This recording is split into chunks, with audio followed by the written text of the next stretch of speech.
Hey everybody, welcome to Love and Relo, the voice of the relocation industry.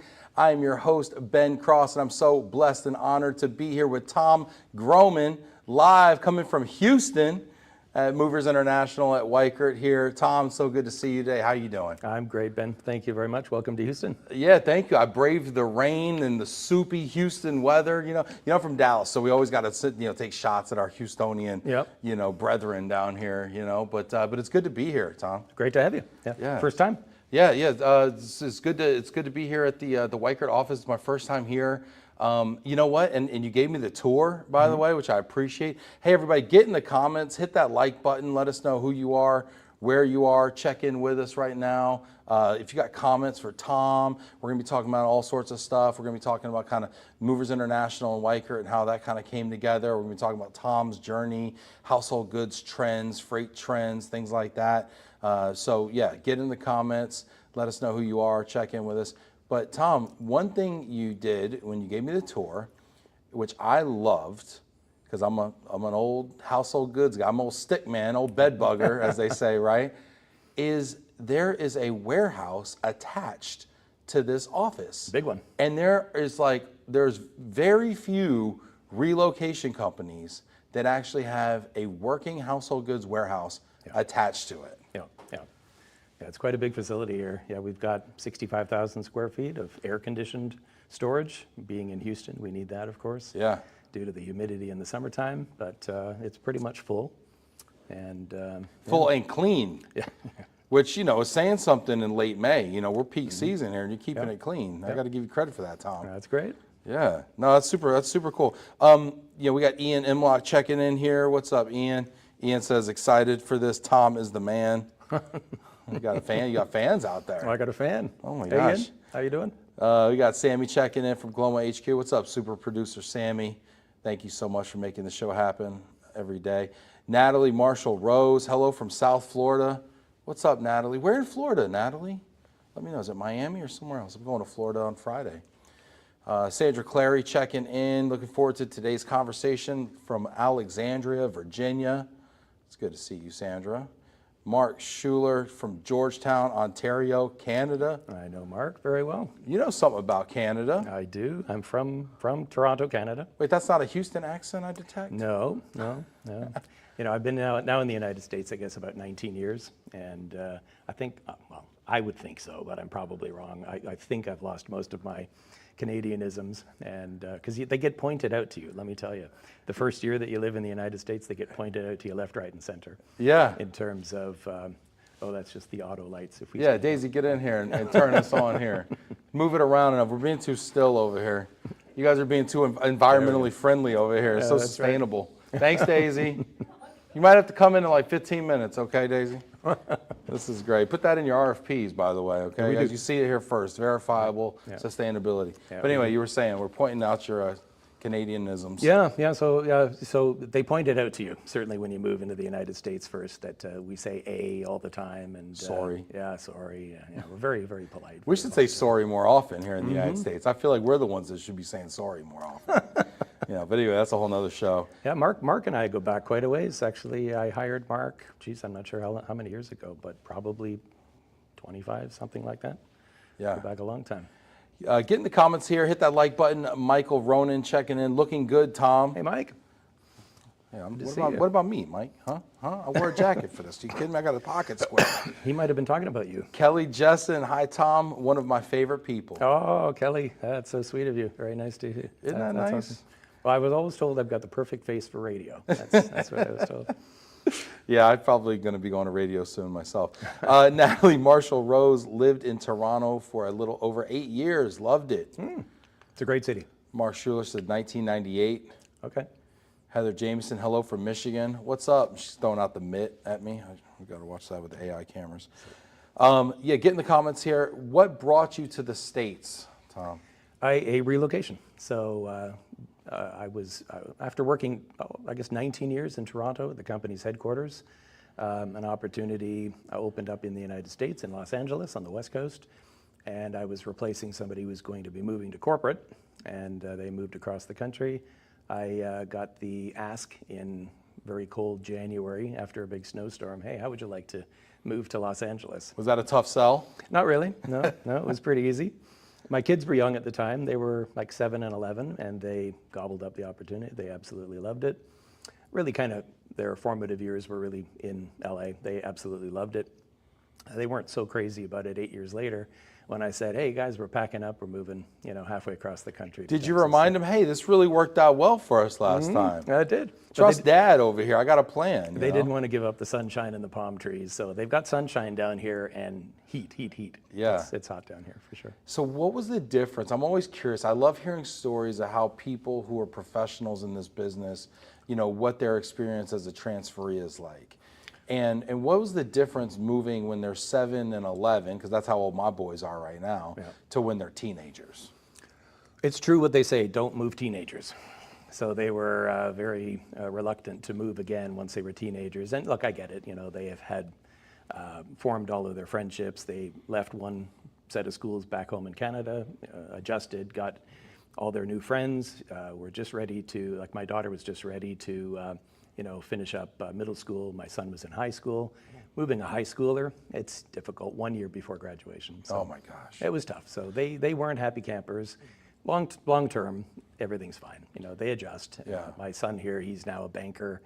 He's doing very well on the commercial Does he banking thank side you of for the things. relocation, all that experience? He actually does, yeah. He's quite thankful. My daughter, on the other hand, she wants to get into the fashion business.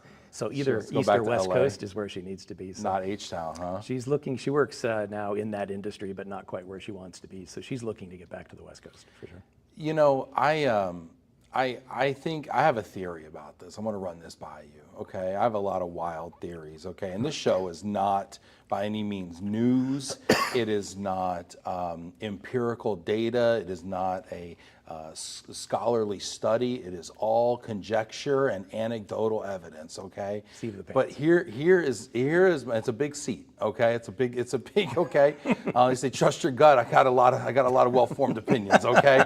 But no, it's that nowadays we really prioritize our kids' careers over our own careers a lot of times. And one of the things I think that's one of the biggest drags on relocations and the willingness to move is the fact that we're putting our kids' careers and AP bio and athletics and maybe their boyfriend, girlfriend, whatever, in those high school years or whatever, or their friend groups, and we're saying, we don't want to move our kids and we couldn't possibly take them out of this school or this friend group or whatever. I worry about that sometimes. I mean, what are your thoughts as someone who's done it and someone who manages this stuff? All of that was a consideration. Like my son, he had his first girlfriend at the time who he had to break up with to move halfway across the country. But look, at the end of the day, they're young enough that that's not really going to guide the decision. We had to do what was right for the family. And, my wife wasn't working at the time. She had decided to go back to work after we moved here to Texas. But, it was the right thing. The business needed me here as well. And that's obviously, a major decision. I've been with the company a very long time now, like almost. How long now you've been? Well, in May, if you count my 3 years part-time with the company when I was a college kid, 37 years. 37 years. Yeah, so on June 1st, it'll be 34 years full-time in the industry. So I'm going to give you the 3. I'm giving you the 3 years. 37 years. That's wild. That's an incredible tenure. Why? How have you made that work? Like, what? You don't see tenure like that. It's interesting. I started. Do you want a little intro in terms of how I got into the business in the first place? Please. So it's an interesting story because I guess at the end of the day, the short story is I've always been given enough opportunity to grow within the company, which kept leading from one, opportunity to another. I think I've probably been through 12 or so different positions with the company since I've been here.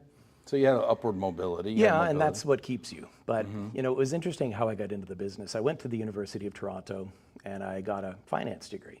Okay. And I was typical mover, foundation. Well, it's interesting because I'll tell you how I even started as a mover.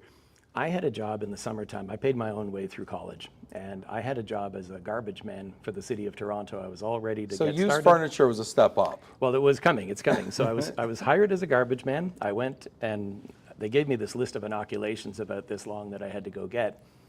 And a friend of mine, he calls me up and he says, forget the garbage man. We both got a job for the city as garbage men. He says, forget it, don't get the needles, don't bother. He says, I found a job opportunity at the Career Center at the college looking for international movers and like summer interns for college kids to help out. And I said, oh, what's this all about? He says, well, it's this company called Movers International, and they pack and wrap up people's furniture, executives. You go into their home, you pack and wrap, load containers, and ship stuff around the world. I got you an interview. So of course, I go have the interview the next day. They hired me, and I started in May of 1988. And I got into the business. I did that for 3 years, you know, on holidays and throughout the summertime, earning my way through school. The opportunity was great. It paid more than working as a garbage man. Were you on the truck the whole time? On the moving side? Yeah. Yeah.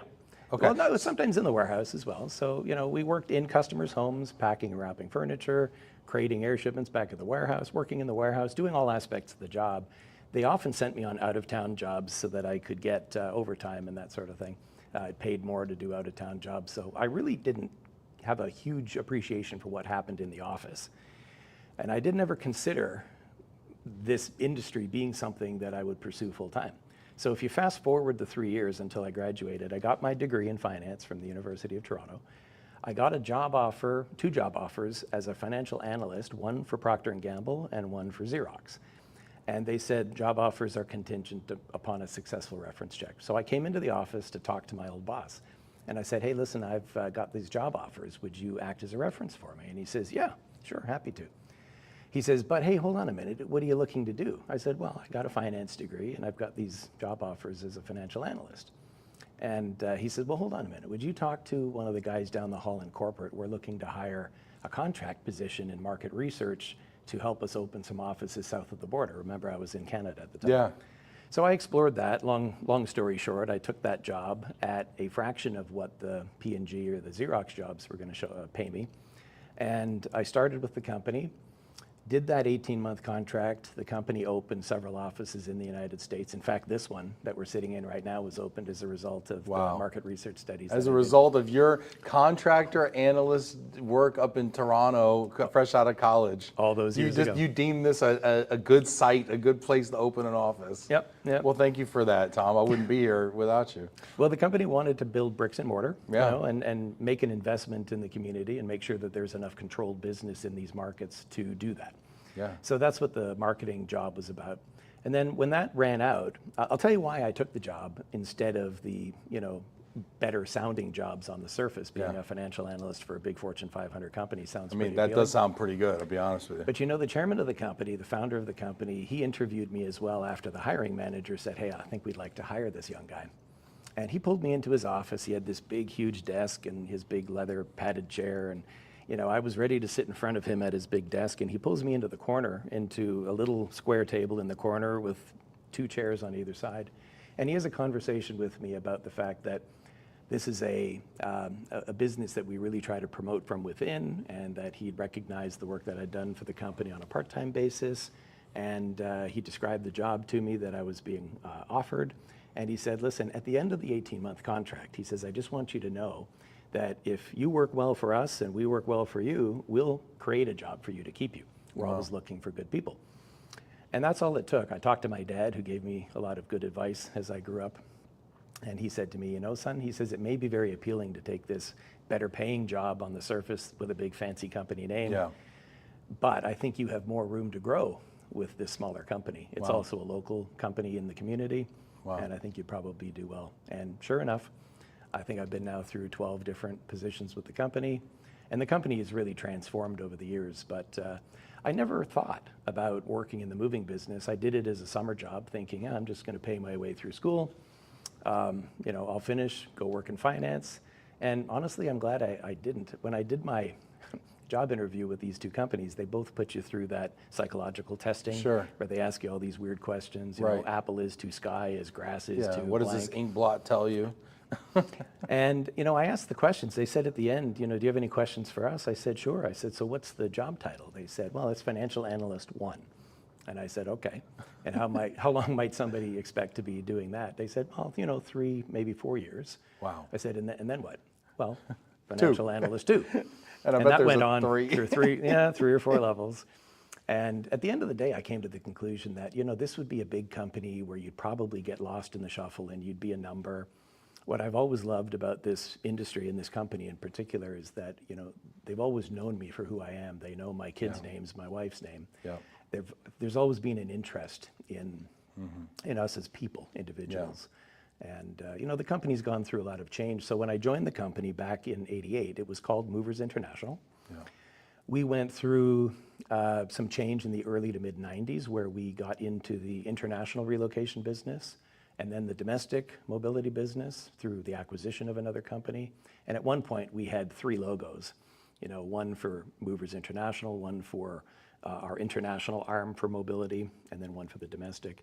And we started to confuse customers. Are we 3 different companies? You got 3 different logos. It's hard enough to build brands with, build one brand, much less 3 different brands. Yep. So they changed the name to the MI Group, and we operated as that right up until, I guess on May 1st of this year. It was 7 years ago since Weichert Workforce Mobility bought the MI Group. All right, I want to pause you right there because I want to get into this. I find that really interesting. I want to go back though, and I just want to say one thing about the advice your dad gave you, and that I work with a lot of young people, and I see them attracted to these big companies, the Procter and Gambles and the Xeroxes. I mean, look what Xerox has been through. I mean, the amount of challenges that they've gone through. They were a copier company at the time. Yeah, so. and but people are attracted to that. But then I talk to folks that go into that work 3 years later, and it's soul crushing. Yeah. They really are a number. And I can't imagine on the finance side. I mean, now you're just counting those numbers. It's and that's got to be really challenging. And I think that sometimes companies like in the moving industry, or there's so many industries out there that I think don't do themselves justice maybe in the way that they market the opportunities and the career opportunities and the life that you can have working for a moving company or a logistics company or, gosh, even a garbage company. There's a lot there. Get in the comments here. I want to know what you're thinking here. People are checking in here. Mary Piper's checking in. Hit that like button, y'all. I see you out there. Give Tom some love here. Mary Piper says, nice to hear how you got here, Tom. She says, always listen to your parents. Yeah. Yeah. Tag your kids there, Mary. No, parents, isn't it funny? There was an old Mark Twain quote that said something like, when I was 14, my father was an idiot. And by the time I was 21, I was astounded at how much the old man had learned. Yeah. And it's like, it's kind of funny how that works. But it's funny when you have kids of your own, how you realize that you start sounding like your own father, or your mother at times, depending what you're saying to your kids. Yeah. And that's when it occurs to you that, maybe they did know what they were talking about, when I thought they didn't. So. Yeah, that's cool that you were able to have those conversations with your dad. My dad is a real big influence in my life, and I still do. I call him every morning on the way to work. That's great. And he used to give me advice every day, and then I would give him advice in his job because I got to a certain level, and then now he just prays for me. That's awesome. Which I don't know how to take that, I guess, but it's been working for me. It was great though with my dad, dad. He never gave me unsolicited advice. He always made it clear that, look, it's your life. You need to figure some things out for yourself. Yeah. But if you ever want my advice, ask me and I'll give it to you. And that was always fantastic. And I've tried to do the same with my kids. I try not to force advice on them. If they ask for help, I'll certainly give them my opinion. But hey, it's everybody's life. They've got to sometimes get their own nose bloodied from time to time to learn things the hard way. Sometimes. No, I like that. I like that. Richard says, I wonder whether such opportunities came about these days of 10 interviews before a job is offered. Yeah, Richard brings up a good point. It feels like somebody's got to interview somebody 10 times before offering a job, and then stories like yours where it's like, it seems a lot more simple back then. It seemed like it, yeah. Sometimes just that gut interview skill, as opposed to putting people through a rash of tests. I think we've all hired people who have been fantastic and other people who haven't worked out so well. And it's usually the ones where you have the right gut instinct about people that work out the best. So. Yeah, I mean, we have a recruiting arm to our business, and we screen people all the time, and we try to do it without bias as much as possible. But sometimes you just get a good feeling about somebody, and we pass that along, and those good feelings. And you can't always articulate it. Sometimes somebody has a good energy, Right. Yeah.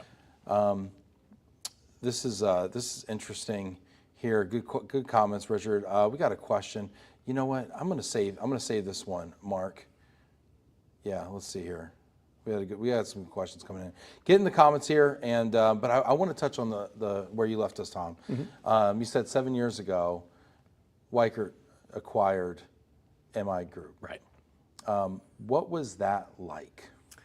It was great. Obviously, the founder of our company, now he's like 96 years old, so obviously he needed an exit strategy at that age. Sure. And I personally couldn't have been happier that he chose Weichert to sell the business to. Weichert is also a family-owned business, an operated business. I think Weichert had the closest,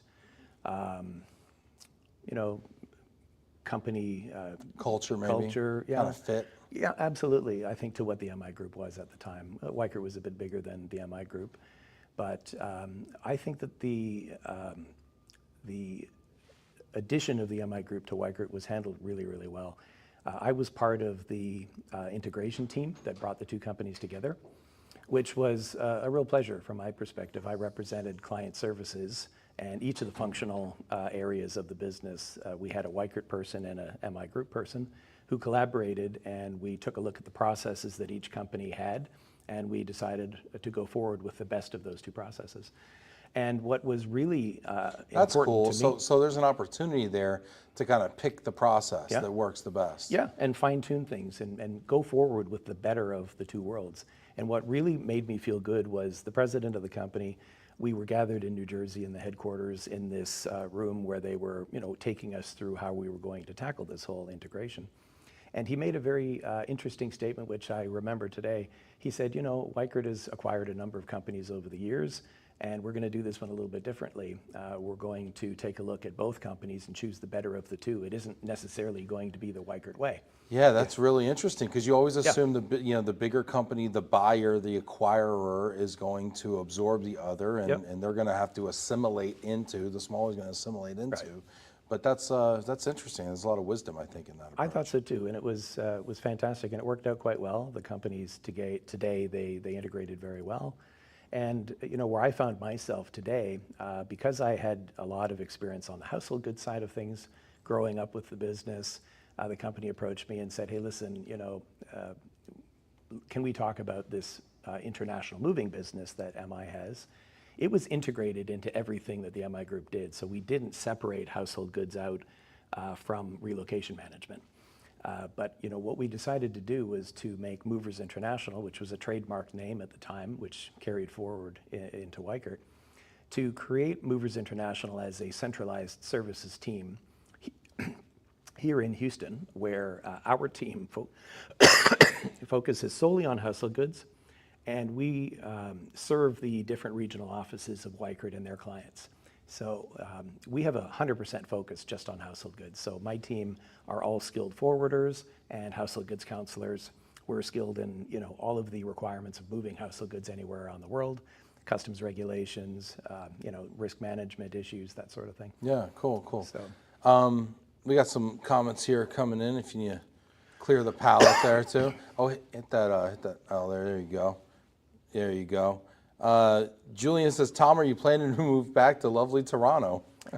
Toronto is a great place. It's always home, but at the moment, I'm not planning to move back anytime soon. But enjoying it too much here in Texas. Well, this is where the job is. Yeah, exactly. So, now I've been here long enough now that the kids have grown up here and they've got their lives, settled here, and we're all settled in. One thing I don't want to have to do is move again. Let me tell you, as a mover, moving's a pain in the butt, isn't it? It is, yeah. Nobody likes to move. So, yeah, including movers. So. It's like you're a surgeon, right? You don't mind operating on people, but you don't want to get operated on. You know what I mean? It's different. Exactly. Mark Schuler's got a question. He says, Ben, what's the most interesting moving related story that Tom has? You got an interesting story or one that stands out after all these years, or a funny one? I always like funny stories. We see some weird stuff, don't we? This probably isn't so much funny as it is interesting. You might recall in the papers, I don't remember what year it was now, probably, 22 or 23 years ago. There was a guy who was digging in his backyard, and he came across the ossuary of the clay box that held the bones of Jesus' brother, St. James. It was called the St. James Ossuary. And this guy, he had loaned it and shipped it over to Toronto to be put on display at the Royal Ontario Museum. And it got damaged in transit. And the museum, of course, did an excellent job in repairing this thing. And it had inscriptions on the outside in Aramaic. And, you know, it had been put on loan again. And this big box, you know, had dust in it. Who knows if it was remnants of the bones, who knows. But we got the job to ship this thing back to its owner at the end of the year and a half loan to the museum. And it was an interesting story because the museum repaired this ossuary, and the owner in Israel, he insured this thing for like $3 million, and we had the responsibility of getting it returned to him in Israel. So the museum crated it. Now, we could have done this ourselves, but we didn't want to transport it from the museum to our warehouse to crate it. Right. So, of course, the museum is very capable of crating. So they prepared this thing, and then I had the job of getting it returned to my warehouse and then to the cargo facility at the Toronto airport. Now, this was publicized in the newspapers that this thing was going to be in transit and moving. So we had police escorts to escort the ossuary in my personal SUV to our warehouse for preparation. We had to obviously weigh it and book the air freight. And Hold it went on. on. You had an ossuary escort. The first time I ever said the word ossuary, by the way. And you transport it in your SUV? So that's a funny story too. So I had the very first. I would be crapping my pants. So here's what makes it funny. So I had the very first Honda Pilot that came off the assembly line in Alliston, Ontario, which is just north of Toronto. And I bought it from the dealership in Georgetown where I lived. And I transported this thing. I have a newspaper article, which I'll send to you separately, Ben, but it's an old article. It shows me in front of the Air Canada cargo facility with 2 police officers next to me, the tailgate of my Honda Pilot open, and this crate that contains this ossuary in the back. And when I went back to the dealership to have my car serviced, they had this newspaper article hanging in the dealership, and they referred to it as the Holy Honda. So The Holy Honda. Every time I hit a bump, I would be worried about that thing in the back. I'm like, I hope it was made of clay, so very, very fragile. Yeah, old clay. Yeah, very old. Were the bones still in Well, there it? was dust in there and remnants. That's why I'm saying I'm not sure. We don't know It what. might have been from the bones. I wasn't going to find out. So Yeah. who knew? But I saw it at the museum on display before we got the job, and I went down to inspect it before it was shipped. And you know, it was all behind protective glass. You couldn't touch this thing, but you could see inside of it because it had a glass top on it as well. And it was very interesting. But this guy, again, he just dug it up in his backyard and had it cleaned up. He dug it up in his backyard? Where, though? It's somewhere in Israel, wherever he lived. Okay, not in Toronto. I was no, like, no. I was thinking, No, how no. did Jesus' brother get to Toronto? He shipped it himself after he found it and put it on loan with the Royal Ontario Museum. And he knew what it was when he shipped it, though. He knew this Well, was he had it authenticated. Jesus' Now, brother's. stories came out later that this thing might have been a fake, but I Yeah. can't remember what the actual story was. But Right. hey, he insured it for $2 million or $3 million. So. Wow. But anyway, we got the job, and it went on high security. It had armed security on board the aircraft, et cetera, because of the value of this thing. I shipped an art collection as well to an art exhibit in Barcelona. It was full of very, very valuable artwork, and we shipped that also with armed security on board an aircraft. Man. So it's interesting, some of the things that you get involved in. But, Yeah, really. Wow. and super obviously, it's not a personal or household effect, No. which is typically the only commodity that we move. But Right. An interesting story. I'll send you the newspaper Yeah. article. It's fun.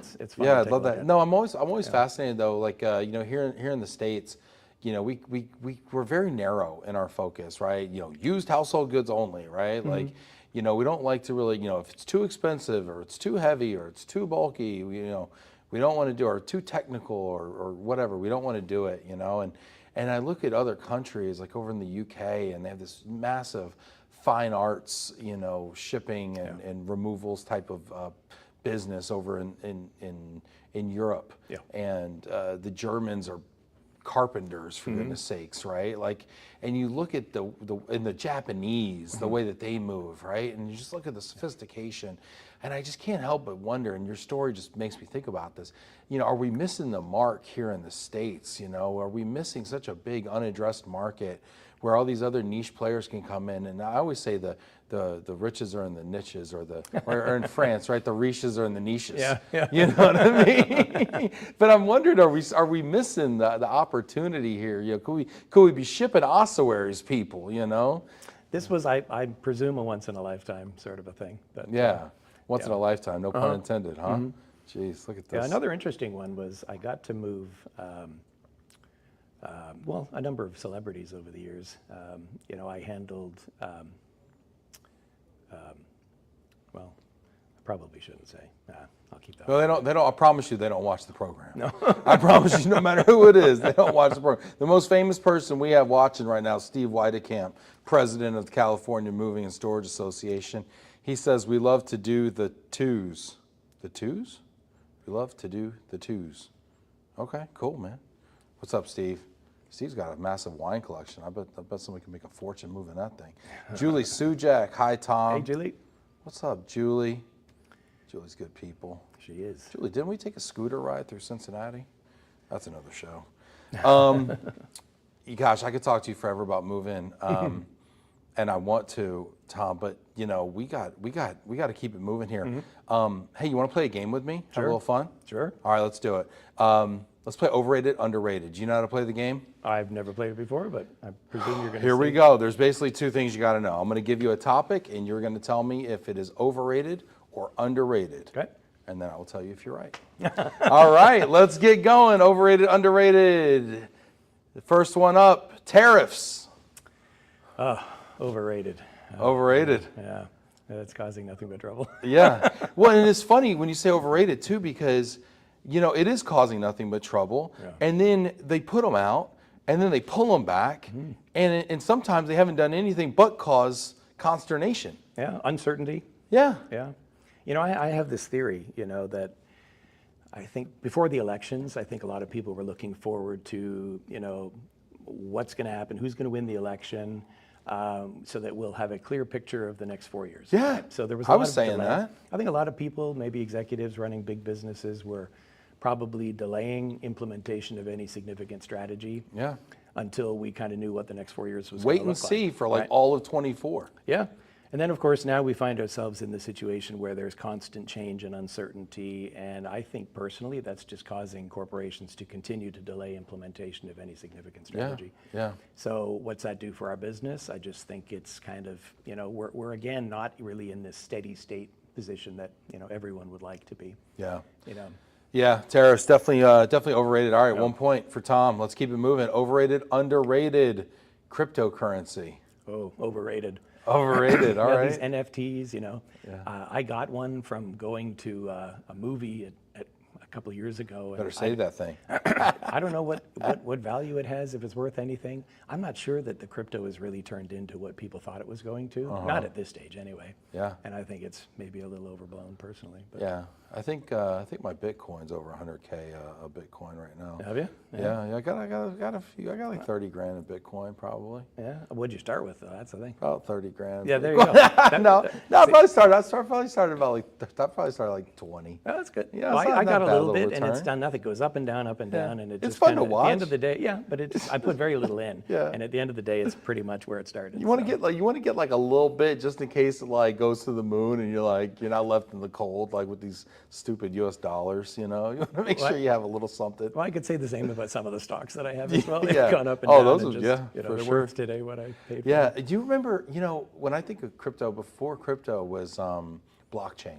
Yeah. Right. I mean, and that's what one of the things that people say about Bitcoin is it's on the blockchain. Right. You have this ledger, and everyone knows where it is. Although everyone loses their Bitcoin, you can't find it, so the ledger's not really.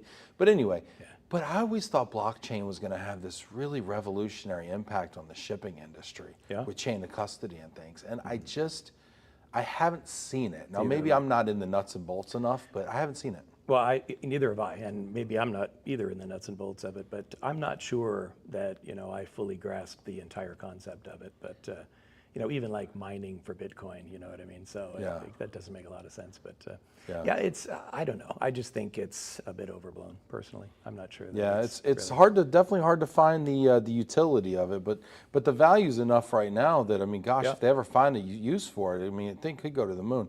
Good. All It was right, almost at the moon once, and then it took a big nosedive. and then it took a nosedive, yeah. All right, get in the comments. You own any crypto? You got any cryptocurrency out there? Let us know. Steve Weidekamp's commenting the twos are too expensive, too heavy, and too difficult. Yeah, if you can do that stuff, I mean, that's where the money is. I think about people that are in the freight business. The money's not in, there's less money in LTL than there is in truckload, and there's less money in truckload than there is in heavy haul. And there's less money in heavy hauls than in, special, and the more niche and the more specialized and the more hard to do things get, the more margin there is. I say the margin's in the mystery.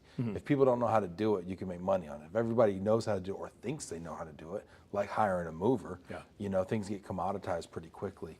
So I urge everybody out there to focus on the hard to do. Oh, you just did the L. You got to do the L again. Do it again. Yeah? I need it back. No, you're good. You're good. You're There we money. go. You're so money. All right, let's go. 2 points so far for Tom. All right, next one up. Overrated, underrated gourmet coffee. So I would say, I don't drink coffee at all, period. At all. But my daughter practically lives at Starbucks. These are the kind of uninformed opinions I enjoy. Let's go. Get it. Yeah, so Let's go. Here's just my opinion of it. I think it's overrated personally.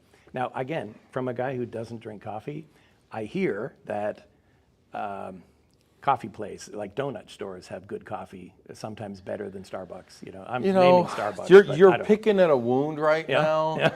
So my people out there we've had this ongoing raging debate whether it's Starbucks or Dunkin' Donuts. Right, Dunkin' Donuts. And I don't know if this is right, but I even heard McDonald's coffee is not bad. I don't know. Is that right? Is that right or not? I think whoever told you that, you should really question your affiliation. Now, back home in Canada, so for my Canadian listeners here, you've got this place called Tim Hortons, right? Timmy Hortons. From what I gather, very good coffee. Again, I don't drink this stuff, but I just don't get it because my daughter. Here's my point: my daughter goes out and spends whatever $6-7 on a cup of coffee, right? And she's always complaining that she doesn't have enough money. And it's like, well, if you do this every day, imagine how much money you're spending on coffee, right? So I bought her a Keurig, one of these things, and she's got a choice of all these different coffees, and the thing sits on the counter. She hardly ever uses it. So get in the comments. Let me know what is your chain coffee of choice. Okay, you can't crap on all the coffee stores. You got to pick a chain of choice. All right, is it Tim Hortons? Is it Dunkin' Donuts? Is it Starbucks? Leor Oren says La La Land is way, way overrated, especially the one across the street from your office, Ben. You ain't lying, buddy. You ain't lying. Yeah, La La Land's another one. I mean, this is an LA thing too. You LA people, you bring this stuff to us, you sell it to us for twice what a Starbucks costs, and then it's garbage, and they can't even find the milk. You go in there, they're looking around like it's the first cup they made all day. It's like. My 7-year-old would make a cup of coffee faster than these people. Sorry. So I've had half a cup in my life, I should clarify. Half a cup. I worked in Germany. What happened? Well, I worked in Germany. I was as part of a language training. I took German as a language minor in university, and they sent me over to Germany to work for 3 months to be immersed in the language, right? And I got to this little hotel bed and breakfast in Freiburg in the southwest corner of Germany in the Black Forest. And to welcome me, they had this little coffee clutch, right? This like coffee and cake and all this sort of thing. And the host, she just automatically pours me a cup of coffee before I could say no. So it was strong. Like I swear you could stand your spoon up in this stuff. It was strong. Now my parents are both from Germany and they drink coffee like that and they drink 2 pots a day. I like the smell of it. It smells nice going around the house, it just doesn't taste to me like it smells and I don't need it to get going. I guess that's why I never got onto it. Right. But anyway. She pours this stuff, and I nursed this half of it. And at the end of it, everybody else is down 3 or 4 cups already. Right. And she says, "You don't like coffee, do you?" I said, "No, not really." She said, "You should have said something." I said, "You had it poured before I could say anything." Germans are quick. But they have some of the better coffee, from what I understand. I don't know, but that's what they say. That's just what I hear. All right. German coffee. 1 vote for half a cup of German coffee. It's a good sample. Rob Zeit says Dunkin' Donuts stores. Get out of here, Rob.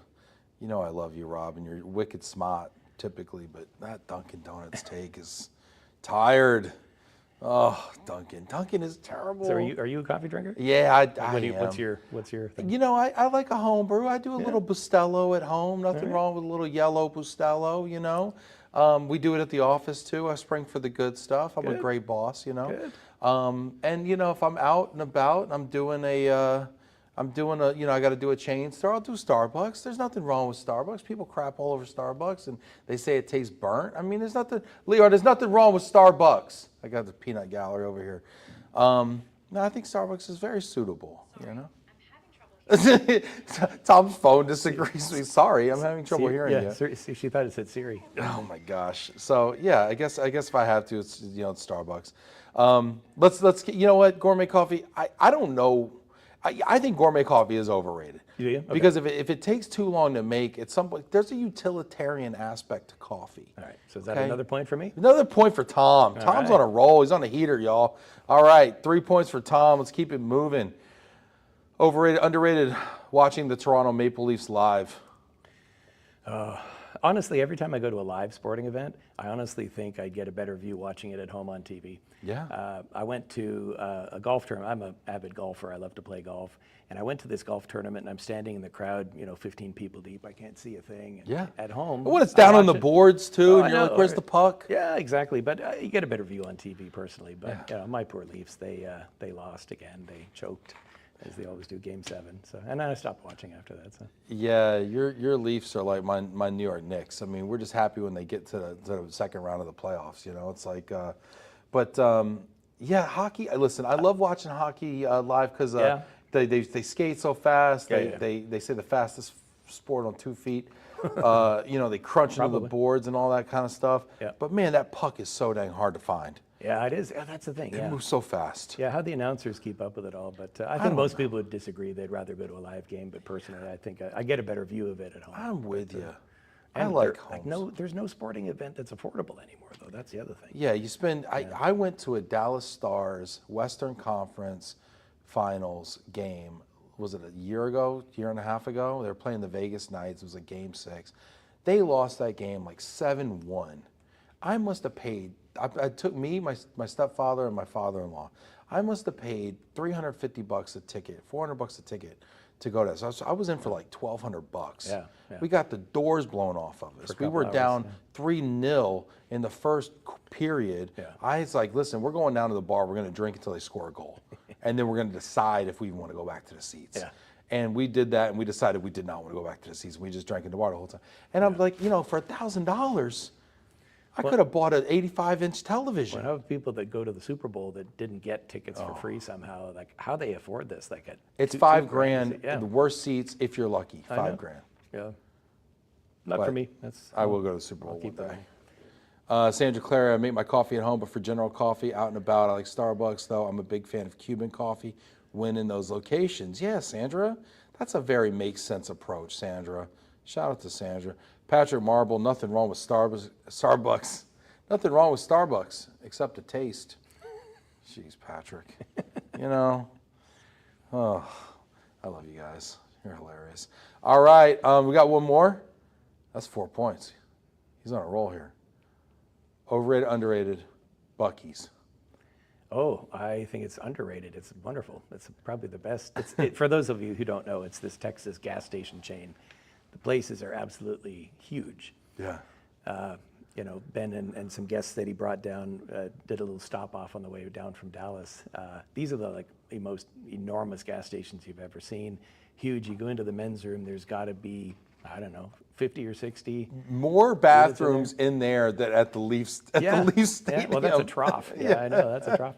And the store is like 60,000 square feet. It's almost the size of our warehouse, and it's just loaded with great stuff, fresh make, like smoked meats and things. They're chopping the brisket right in front of you. The only place I would say I would go and eat at a gas station. Yeah. You know what I mean? And be happy to do it. I had two things. I had a brisket taco, and I had a biscuit. I had a sausage, egg, and cheese biscuit. Yeah. And the biscuits were homemade, and the brisket was made in-house. Yeah. And then you walk out front, and you got a deer feeder. And they sell you the feed corn. You can easily spend an hour at a Buc-ee's if you really can. Well, half the time you get lost. Yeah. And then your cell phone doesn't work. Yeah. Because it's so big. And then you feel like you're 6 years old because you got to go to the register and they got to call your wife. Yeah. They'd be like, come get your husband. He's stuck in the candy corn aisle over here. Which is like 3 aisles long, Yeah. right? Yeah. And the candy aisle, don't bring your kids in there because Oh, you'll never you're get them done. out. Yeah, You're it's done. crazy. Mark says, great live anywhere but in Toronto. Go to Montreal for a great game day experience. And I'm a Leaf fan. Yeah, the tickets in Toronto, I hear, are Yeah. absolutely insane. Yeah, Buc-ee's is pretty amazing. Yeah, people don't know about it, although it is spreading now to Tennessee, Florida. Is it?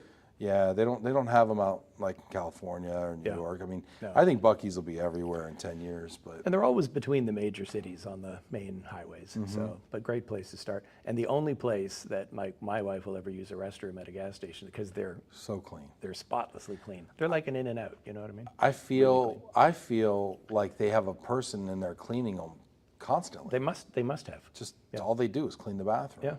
Yeah. Which also sounds like I'd rather move furniture, but yeah. Anyway, Until you try moving it. Yeah. Yeah. Get in the comments here, hit that like button, show Tom some love.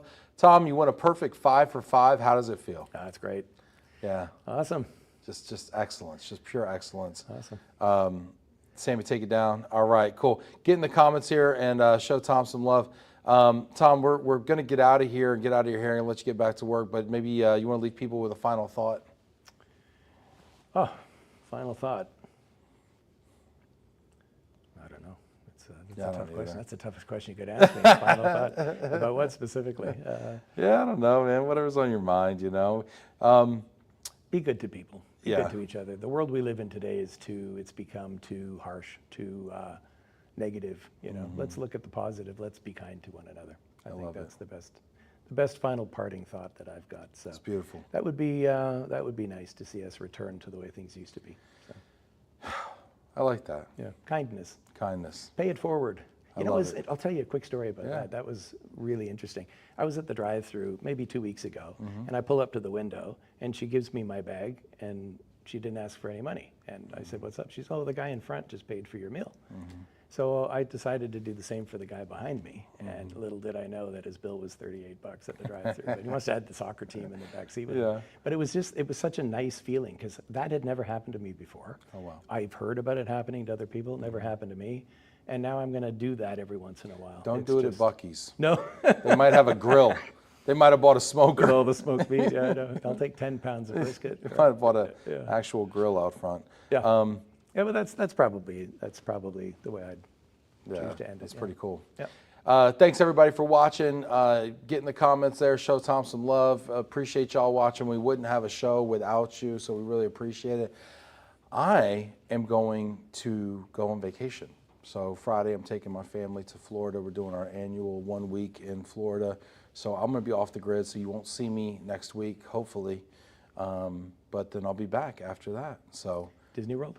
no, we go to Captiva, Oh, okay. a little island in the Gulf. Nice. Yep, and so it's gonna be good times. Awesome. Go Good. fishing with my son. Have a safe trip. That'd be nice. Good yeah. time. Yeah, your kids are at that nice age to vacation with, right? Yeah. Yeah. You don't worry about them drowning, but like they like to do stuff. It's like cool. Well, and they're into it, right, at that Yeah. age. Yeah. That's Super awesome. into They're it. not old enough to think that their parents aren't cool, right? So Yeah, they suspect it, but they have no evidence yet. Yeah. that's coming in a couple of years. Yeah. All right. Take care, everybody. Have a good one. Be kind to each other. Thanks, everybody.